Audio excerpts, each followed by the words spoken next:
tidak ikut secara aktif kampanye, tidak ikut tim sukses manapun, tapi memilih itu harus. Itu ya guys ya. Jadi perlu diingat tuh, netral dan golput beda dia nggak sama. Jadi netral ya netral aja. Tapi golput itu kan nggak milih sama sekali ya, jangan gitu.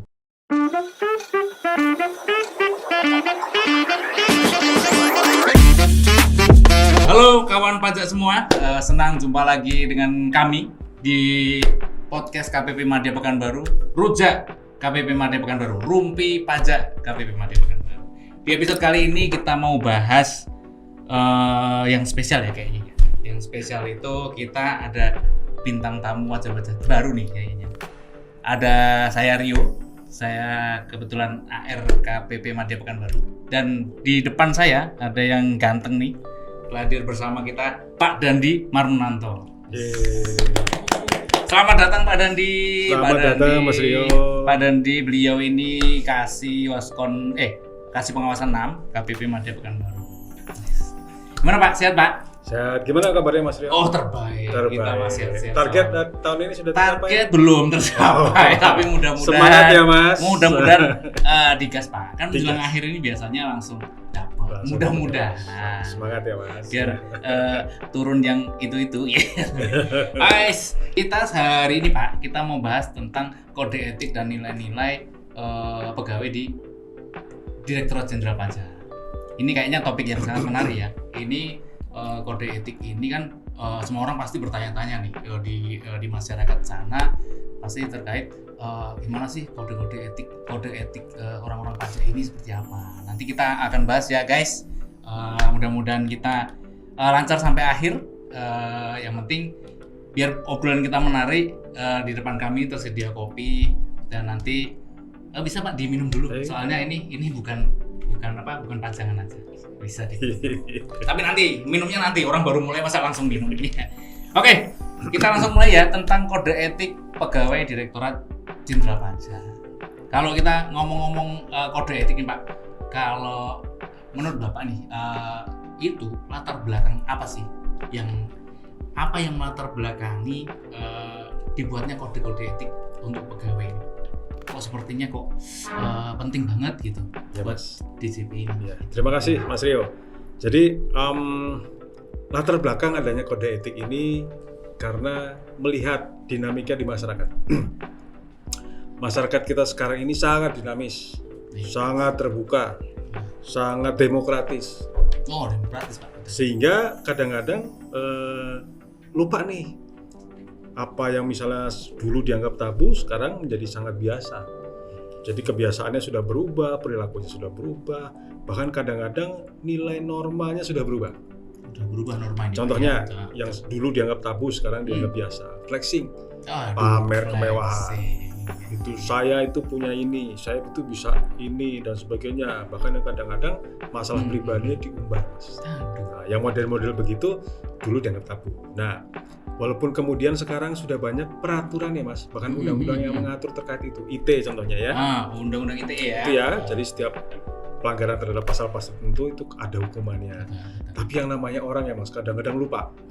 Lupa sama norma, bahkan lupa sama undang-undangnya. Bisa melakukan segala sesuatu yang kemudian disalinya. Perbuatan yang tidak menyenangkan, yang jelek dan sebagainya Mas. Nah, khususnya ini juga berlaku juga untuk ASN kita. ASN dimanapun sebetulnya, termasuk ASN Direktorat Jenderal Pajak. Masalahnya, status sebagai ASN ini tidak hanya melekat kepada dirinya, tapi juga kepada negara dan pemerintahan. Jadi kalau dia melakukan perbuatan tercela, itu dia merugikan dirinya sendiri, merugikan temannya, merugikan sejawatnya, merugikan instansi, dan mungkin juga merugikan pemerintahnya Mas. Berarti intinya kayak rusak satu titik apa sih itu? Sebab nilai titik rusak susu sebelah. Nah, gitu itu mungkin Mas. Pak, ya? Nah, itu yang harus dijaga. Sehingga kemudian oleh pemerintah merasa perlu untuk membuat sebuah kode etik perilaku, menjaga supaya ASN itu tidak berlaku melenceng di luar daripada kepantasan, melewati batas atau gimana? Ya, batas norma-norma perilaku Mas. Ya. Baik batas perilaku norma budaya maupun value yang berlaku di masyarakat. Gitu. Itu sih flexing itu sih Pak ya. Kadang kan biasa lah itu. Nanti kita lihat Mas. Ada itu satu. Kita bahas ya. Nah, kalau kode etik itu sebenarnya kayak gimana sih Pak? Seperti apa kode etik itu? Ya. Kalau kode etik itu Mas adalah sekumpulan peraturan sebetulnya. Nah, tapi peraturan ini berasal dari nilai-nilai. Nilai-nilai yang dianut, dipercaya, dipegang dan dilaksanakan oleh sebuah institusi. Dalam hal ini adalah institusi kita Kementerian Keuangan dan Direktorat Jenderal Pajak. Nah, nilai-nilai yang dianut dan dipercaya dan dilaksanakan oleh DJP, Direktorat Pajak itu adalah yang pertama integritas. Yang kedua adalah profesionalisme. Habis itu adalah sinergi. Saya lupa sinergi. Kemudian adalah pelayanan dan kesempurnaan. Masing-masing nilai itu kemudian diturunkan menjadi penjabaran yang lebih rinci dalam bentuk kode etik. Gitu Mas. Intinya kode etik itu sekumpulan kayak nilai-nilai perilaku gitu Pak ya. Iya. Yang dijadikan ya itulah namanya kode etik. Wah, itu menarik banget nih. Ya. Jadi kalau kode etik itu di DJP tadi Pak ya, itu apa aja sih dan apa aja yang diatur di situ? Jadi gini Mas, nilai-nilai dan kode etik yang dipegang oleh DJP itu sangat penting karena dia mengatur ASN itu hidup di dua tempat. Yang pertama, dia sebagai ASN itu berperilaku yang baik di tempat kerjanya, gitu. Dan yang satunya adalah ASN sebagai individu dalam masyarakatnya. Dia harus menjadi panutan, harus berperilaku baik dan sebagainya, karena ini menyangkut tadi harkat dan martabatnya pemerintahan, gitu Mas. Nah, jadi dua ya Pak ya. Jadi saya di tempat kerja seperti apa, di masyarakat saya seperti apa. Itu nanti. Gitu. Itu. Nah, kode etik yang pertama itu diturunkan dari yang namanya integritas, nilai integritas Mas. Nilai yang pertama adalah nilai integritas. Itu yang pertama sekali. Apakah itu integritas? Yaitu kesesuaian antara apa yang diomongkan dengan yang dilaksanakan. Contohnya yang paling jelas adalah berarti kalau menyatakan sesuatu itu harus dengan keadaan yang sebenarnya dan berarti nggak boleh bohong Mas. Nggak bohong ya, berarti jujur nih, berarti ASN itu harus kita jujur ya? Jujur Mas, jujur. Satu lagi dia harus transparan. Transparan itu bukan apa ya Mas, bukan plastik transparan ya. Iya, transparan. Transparan itu adalah jangan ada yang ditutup-tutupi. Gitu, Mas. Sistem keterbukaan ya. Keterbukaan. Kalau memang kinerjamu jelek, bilang jelek. Soalnya kalau beberapa orang kan dia cari pemaafan ya, nyalahkan orang lain atau kemudian dia ngeles nih. Nah, itu kalau menurut nilai-nilai integritas dan kode etiknya adalah jujur tadi itu tidak diperbolehkan seperti itu. Integritas juga. Integritas itu juga terutama Mas. Kalau saat-saat sekarang nih Mas ya, itu netral Mas kalau dalam pemilihan. Oh iya. Itu integritas Mas. Iya, kan mau pemilu Pak ya. Ya, itu integritas. Jadi ASN itu dilarang untuk memihak ke salah satu pasangan. Memihak loh Mas, gitu. Netral. Netral ya. Jadi beda netral sama golput apa? Itu beda Mas. Kalau netral itu tidak memihak secara aktif. Jadi kalau golput kan, nggak boleh milih nih. Nggak milih nih. Inilah di sini Mas. Kita wajib memberitahu kepada rekan-rekan kita seperti apa dan kita juga mungkin bisa memberitahu kepada khayal masyarakat luas bahwa kita ASN itu netral tapi tidak golput gitu ya. Jadi kita akan netral, tidak ikut secara aktif kampanye, tidak ikut tim sukses manapun, tapi memilih itu harus. Ini menjadikan kita kembali lagi menjadi panutan, menjadi contoh membangun sebuah demokratis. Itulah demokrasi. Jadi demokrasi yang baik itu seperti apa? Tidak memihak tapi menggunakan hak pilih. Itu integritas Mas. ASN. Itu ya guys ya. Jadi perlu diingat tuh, netral dan golput beda. Dia nggak sama. Jadi netral ya netral aja. Tapi golput itu kan nggak milih sama sekali ya, jangan gitu kan. 5 tahun ke depan kita akan kok malah bahas pemilu kita Pak. Oke, berarti sampai sedetil itu kita Pak. Sampai detil itu Mas. Sampai detil ya. Integritas itu apa. Ya, tapi tidak hanya itu Mas. Jadi ini kebetulan banyak poin nih Mas. Kita hanya bahas beberapa saja yang kira-kira up to date lah gitu ya. Yang paling jelas kalau integritas itu adalah dalam kaitan kalau kita berinteraksi dengan para pemangku kepentingan. Jadi kalau misalnya ada yang ada warga atau masyarakat yang minta kita pelayanan, itu kalau kita ASN dilarang Mas meminta atau menerima sesuatu dari mereka. Bahkan kita memberi pun tidak boleh kalau misalnya ada kepentingan di situ. Nah, kalau bahasa keren itu Mas, benturan kepentingan. Karena kalau misalnya ada hubungan benturan kepentingan gitu, bisa diduga atau patut diduga bahwa interaksi kita itu ada kepentingannya. Mau kepentingan bisnis kayak, kepentingan politik pokoknya ada kepentingannya. Nah, itu tadi Mas. Ada udang di balik bakwan gitu. Nah, itu Mas. Makanya tadi juga terkait dengan yang netralitas tadi. Betul. Nah, kalau kita ASN kita berinteraksi dengan, mohon maaf, partai itu kan mungkin bisa disalahartikan orang. Enggak kok, saya enggak begitu. Tapi bisa disalahartikan orang. Karena bentuk interaksi itu siapa tahu ada benturan kepentingan, Mas. Dilarang memberi, dilarang memberikan, dan dilarang mengambil keuntungan pribadi dalam setiap interaksi kita. Itu integritas, Mas. Pokoknya menghindari kalau bahasa kerennya tadi conflict of interest. Ya, conflict of interest. Integritas, Mas. Betul. Integritas juga kadang-kadang bukan kadang-kadang ya. Integritas itu juga tadi kan sudah disebut ya, berperilaku yang baik di kantor, tapi juga berperilaku yang baik di lingkungan di luar kantor. Integritas ini juga bisa diungkapkan, dinyatakan di masyarakat, tidak harus di kantor, di rumah juga bisa. Contohnya kita sebagai ASN malu dong kalau misalnya buang sampah sembarangan, atau nerobos lampu merah, gitu, atau hal yang bisa masuk koran, gitu kan. Malukan sekali ya, Mas. Malukan sekali. Nanti kan tulisannya ASN dari mana, itu Mas. Jadi memang integritas itu sangat luas dan penerapannya bisa di semua tempat. Siap. Oke, berarti integritas ya itu padat sekali pembahasan kita tentang integritas. Next, Pak. Nilai berikutnya, Mas, itu adalah profesionalitas, Mas. Jadi nilai profesionalitas ini kemudian diturunkan, dijabarkan dalam bentuk kode-kode etik yang harus kembali lagi harus dijalankan oleh ASN ini baik di kantor maupun di luar kantor, gitu, Mas. Sederhananya profesionalitas itu gini. Kalau Anda bekerja di suatu bidang, Anda harus menguasai betul bidang itu. Betul. Kalau Anda menguasai betul di bidang itu, Anda bisa memberikan pelayanan kepada stakeholder dengan sebaik-baiknya. ASN itu stakeholdernya adalah masyarakat, Mas. Jadi harus bisa dipastikan bahwa si ASN ini menguasai betul bidang yang ditekuninya. Kalau keuangan, dia menguasai betul masalah keuangan. Kalau pajak, dia menguasai betul masalah perpajakan. Sehingga tidak cuma untuk dirinya sendiri, dia bisa memberikan pelayanan dengan sebaik-baik kepada masyarakat. Kalau dia merasa bahwa dia belum mencukupi, dia harus belajar dan terus belajar untuk mencapai profesionalisme yang dibutuhkan. Iya. Diharap masyarakat kan harapan masyarakat ke kita, Pak, ke ASN ini pasti juga sangat besar dong terkait profesionalisme kan. Gitu, Mas. Nah, itu kan berarti di dalam kantor atau di luar kantor profesionalisme itu kan tetap harus kita bangun, kita latih dan kita jaga kan, seperti itu, Pak. Satu lagi, Mas.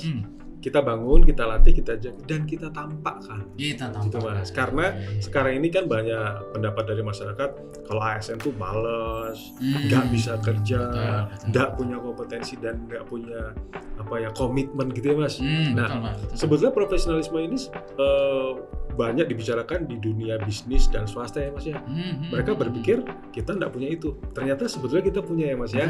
Nah, ini harus ditunjukkan. Justru dalam kesempatan-kesempatan tertentu bagus untuk kita tunjukkan kepada masyarakat luas bahwa kita tuh profesional dalam segala hal, dalam segi kompetensi, dalam segi komitmen, dalam segi dedikasi, kita tuh emang sangat profesional. Walaupun kita ASN, kita profesional loh sebagai ASN, kita tuh adalah ASN DJP yang profesional. Iya, biasanya gitu, Pak ya. Orang kan, wah ASN ini gak kompeten, gak bisa kerja. Cuman ya memang harus kita tampakkan tadi. Tunjukkan, Mas. Buktikan sebetulnya. Sebenarnya pembuktian sih, Pak. Biar orang lain yang melihat kan gitu. Nggak perlu dong saya tampak. Oh, ini loh aku kerja kan nggak. Cuman kita fokus ke kerjaan kita, biar orang lain itu melihat, oh ternyata orang ini kompeten, profesional. Iya. Kualitas pekerjaan kita menunjukkan itu, Mas. Kualitas pelayanan. Betul. Oke, berarti lanjut. Itu ya, profesionalisme sudah. Berarti kita next ke nilai berikutnya, Pak. Nilai berikutnya. Jadi nilai berikutnya itu adalah sinergi, Mas. Sinergi, Pak ya. Sinergi ini juga tidak kalah menariknya. Karena sinergi ini menunjukkan kembali lagi ke profesional tadi, betapa kita harus atau memiliki pemahaman bahwa bekerja sama dengan orang lain itu penting. gitu, untuk meningkatkan kualitas pekerjaan kita, untuk menambah ilmu kita dan sebagainya. Nah, kode etik dari sinergi ini adalah menghargai kesamaan derajat, Mas. Jadi persamaan hak dan kewajiban dengan orang lain itu harus kita pahami dulu bahwa ini sama sebelum kita bersinergi. Masuk akal ya, Mas? Masuk akal. Soalnya kalau itu, kita mau bekerja betul, sama kan kita setara nih gitu ya. Kita samakan frekuensi dulu kalau kayak gitu kan gitu. Ya. Kita samakan frekuensi, kita samakan kita ini sama loh, tujuan kita sama loh. Betul, kan, Mas. Jadi kita harus memahami bahwa hak dan kewajiban kita sama orang lain itu sama. Betul. Baru kemudian kita melakukan kerjasama yang bersinergi gitu. Nah juga kemudian dalam setiap hal kita juga jangan menolak masukan, menolak kritikan gitu. Ini dalam hal bekerja sama loh gitu. Jadi kode etiknya kita mau menerima masukan. Iya, nggak bisa dong aku maksain ini pendapatku nih. Ya, paling boleh, jago nih kayaknya. Enggak lah, kita kan terima masukan dari mana. Gitu. Termasuk salah satunya sinergi kita. Jangan bayangkan sinergi kita hanya dengan instansi lain loh ya. Tapi sinergi kita juga dengan wajib pajak sebagai masyarakat. Gitu, Mas. Jadi emang hati-hati, kita sinergi itu juga bisa dengan siapapun, termasuk dengan wajib pajak kita. Jadi sinergi kita internal, eksternal juga sangat kita jaga sih. Gitu. Orang kadang-kadang lupa itu. Oh, yes. Makin menarik nih kayaknya. Lanjut, Pak. Lanjut ya. Selain sinergi. Tadi sudah integritas, profesional, sinergi. Nah, kita lanjut. Yang keempat adalah pelayanan. Ini memang core kita sebagai ASN ya, Mas. ASN itu adalah pamong, melayani masyarakat tugasnya gitu. Sehingga memang kita dituntut tahu cara melayani masyarakat dengan sebaik-baiknya. Dengan profesionalisme sudah, dengan integritas sudah, dengan sinergi juga sudah. Nah, sekarang ini bagaimana berhadapan dengan masyarakat itu harus santun, mempraktekkan atau melayaninya itu. Nah itu kita sudah punya profesionalisme, kita sudah punya dedikasi integritas nih, Mas.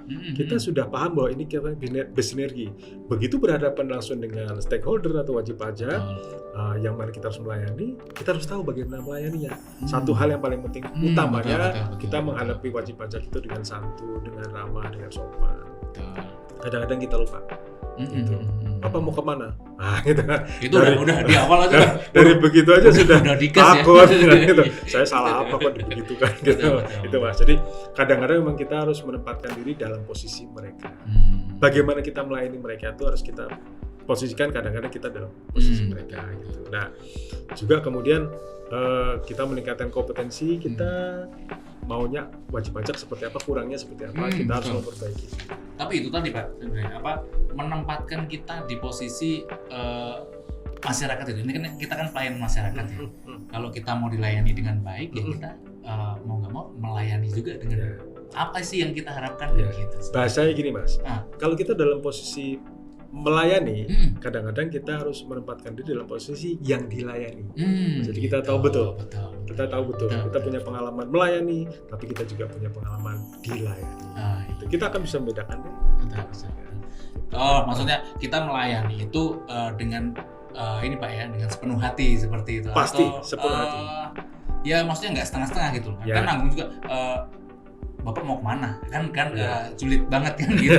Tidak boleh julid-julid. Kita yang penting ikhlas dan sepenuh hati tadi.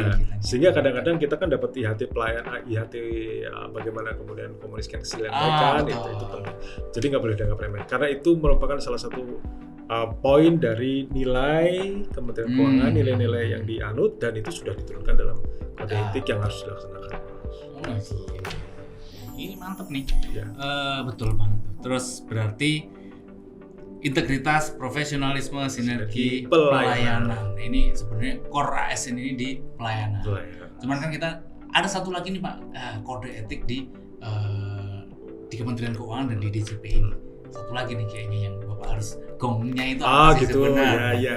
Jadi sudah dijelaskan teman-teman. Jadi tadi ada 5, beliau ingat ada 5. Kok cuma 4? Kurang 1 nih gitu. Soalnya kok udah bahas core aja, satunya mana nih? Oke, siap.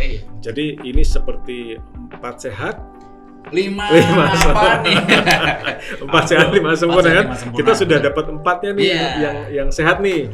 Yang 1 terakhir apa?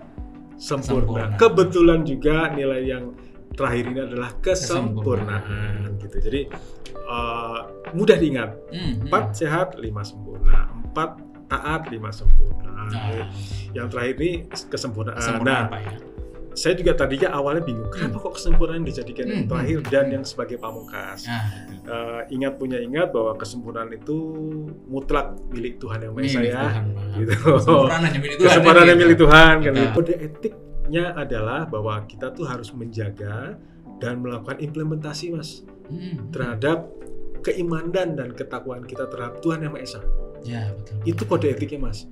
Jadi seperti Pancasila, iya. nomor 1 adalah ketakwaan dan keimanan kita kepada Tuhan Yang Maha Esa. Yang Tuhan Yang Maha Esa. Ya, menyadari bahwa kesempurnaan itu milik Tuhan, kita harus melaksanakan takwa dan mengimplementasikannya. Hebat. Nah, itu.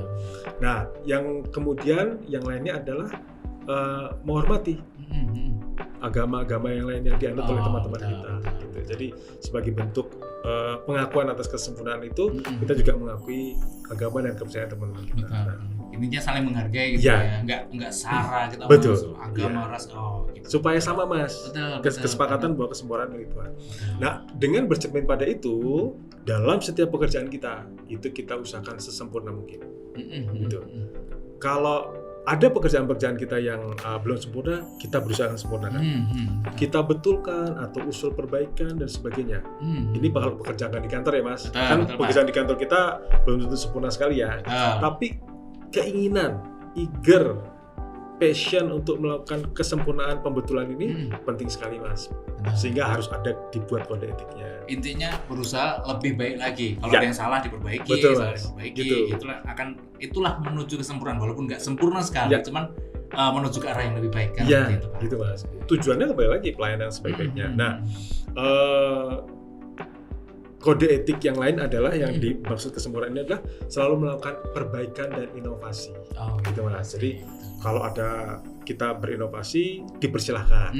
Kalau ada inovasi baru yang datang, kita jangan marah dulu, jangan resisten dulu. Kita lihat ini bisa memperbaiki proses kita atau tidak, bisa memperbaiki SOP kita atau tidak. Kalau iya, kita laksanakan. Gitu. Jadi memang perbaikan secara terus-menerus untuk menuju kesempurnaan. Makanya kita selalu harus kreatif dan berinovasi seperti itu, Pak, Mas. Ya. Menuju ke arah yang lebih baik. Betul. Kan, iya, jadi 5 ya, Mas. 5, Pak ya. Coba diulang lagi, Pak, tadi Pak. Saya kok lupa. Jadi yang pertama integritas, Integritas, profesionalisme, sinergi, pelayanan dan kesempurnaan. Kalau kita melihatnya satu-satu, itu menarik sekali, Mas. Tapi kalau 5 yang digabung jadi satu, itu menjadi sangat menarik. Itu sangat menarik. Sangat menarik. Karena masing-masing berketerkaitan, Mas. Gitu. Dan kita biasanya akan lebih mudah untuk mengingat dan mengimplementasikannya kalau kita melihatnya secara holistik 5-5-nya. Betul. Jadi guys, ingat ya, jangan perbagian nih 5, jangan dilihat satu-satu, tapi dilihat secara keseluruhan. Itu Apa tadi? Integritas, profesionalisme, sinergi, pelayanan dan kesempurnaan. Apa loh aku langsung. Lupakan Pak. Kita minum kopi. Lupa loh ini. Sampai dingin kopinya. Monggo diminum dulu. Jadi ini Pak, minum dulu. Enak kopinya. Oh iya. Rasa kopi guys. Gila. Lengkap sekali Pak. Jadi pembicaraan kita sebenarnya sudah mulai menghangat nih posisinya kan gitu. Jadi kita jadi ASN itu sebenarnya susah kan gitu Pak. Banyak aturan sana sini yang mengatur kita itu harus berbuat apa dan melakukan apa dan gimana kita cara melakukannya kan seperti itu. Jadi terima kasih buat pencerahannya loh Pak. Kita sudah berdiskusi terkait kode etik. Ini sebenarnya bukan ditujukan untuk ASN DJP aja Pak. Tidak, ini Mas, ASN sebenarnya semua ASN. Ya kebetulan kan memang di DJP memang 5 nilai-nilai Kementerian Keuangan ini kan seperti itu, menganut 5 nilai Kementerian Keuangan dan ini berlaku untuk semua ASN ya. Sebenarnya ini bisa dipakai ke semuanya karena memang core kita ASN ini adalah memang untuk melayani stakeholder tadi seperti itu. Dan jangan lupa Mas, bahwa ini itu juga harus diketahui sama stakeholder kita, masyarakat, dan utamanya kalau kita yang lainnya adalah wajib pajak ya Mas. Betul. Sehingga wajib pajak juga tahu kalau berinteraksi kita tuh sama kita tuh nggak usah takut-takut. Karena kita ada rambu-rambu yang mungkin, ya bukan mungkin, ya pasti akan menjaga kita dari perbuatan yang tidak baik gitu Mas.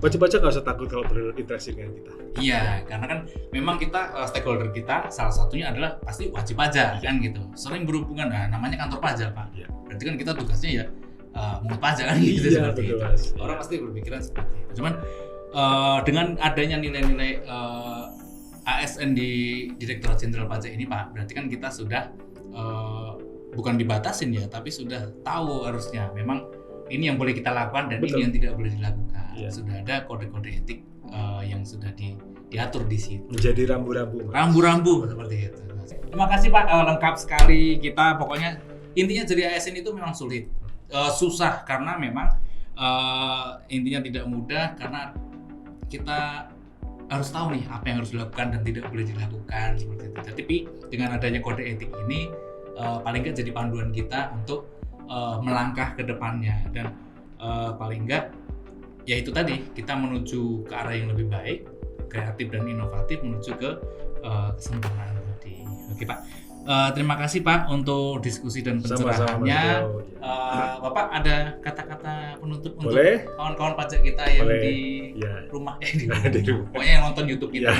Terima kasih Mas Rio. Teman-teman, saya sebagai rekan sejawat menyampaikan bahwa kode etik dan nilai-nilai Kementerian Keuangan yang kita punya ini tidak saja untuk hanya dihafal, tidak hanya untuk ketika ditanya, tapi lebih penting untuk dilaksanakan.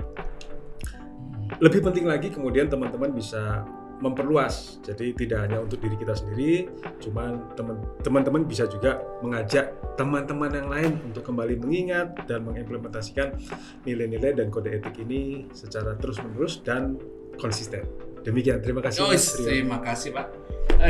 Memang terbaik Bapak kita ini. Jadi untuk penutup guys, jadi penutup Rumpi Pajak kita kali ini. Jadi memang tadi seperti yang disampaikan, kode etik ini akan menjaga kita melangkah ke depannya seperti itu. Thank you deh buat kawan pajak semua atas pemenuhan kewajiban perpajakannya. Dan ingat, pokoknya semua pelayanan yang diberikan oleh KPP Madya Pekanbaru itu gratis, tidak dipungut biaya.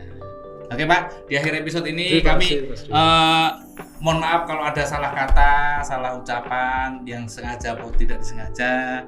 Di akhir kata saya Rio dan beliau Pak Dandi ya mengucapkan terima kasih dan sampai jumpa di episode podcast Rujak Rumpi Pajak kita berikutnya. Bye bye.